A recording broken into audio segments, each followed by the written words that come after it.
Le FMI prête 50 milliards de dollars à l'Argentine contre des réformes. Un militant du Parti des travailleurs brandit une pancarte sur laquelle la patronne du FMI Christine Lagarde et le président argentin Mauricio Macri se serrent la main, le 9 mai 2018. Reuters, Marcos Brindisi. Le Fonds monétaire international, FMI, a accordé un prêt de 50 milliards de dollars à l'Argentine pour éviter une nouvelle crise financière.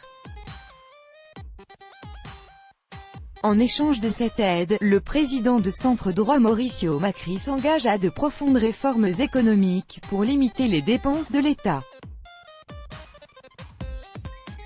Le gouvernement argentin est confronté à un déficit public élevé et à une inflation galopante.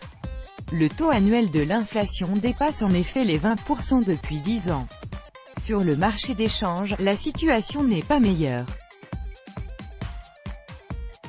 Le peso, la monnaie nationale, dévisse face au dollar. En mai dernier, il a connu une chute de 12% en l'espace de 2 semaines, ce qui a poussé le président Mauricio Macri à demander de l'aide au FMI. Mais pour les Argentins, ce n'est pas une bonne nouvelle. En échange de ce prêt de 50 milliards de dollars, le gouvernement va devoir mettre en place des mesures d'austérité.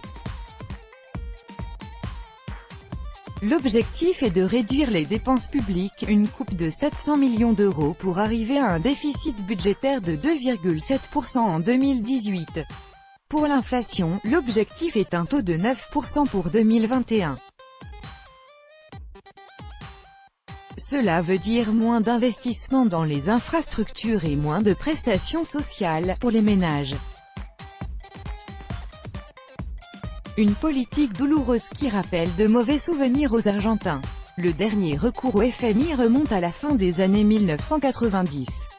Le rude programme d'austérité imposé par le FMI au gouvernement de l'époque a conduit le pays au défaut de paiement et à la crise de 2001, ce qui a précipité des millions d'Argentins dans la pauvreté.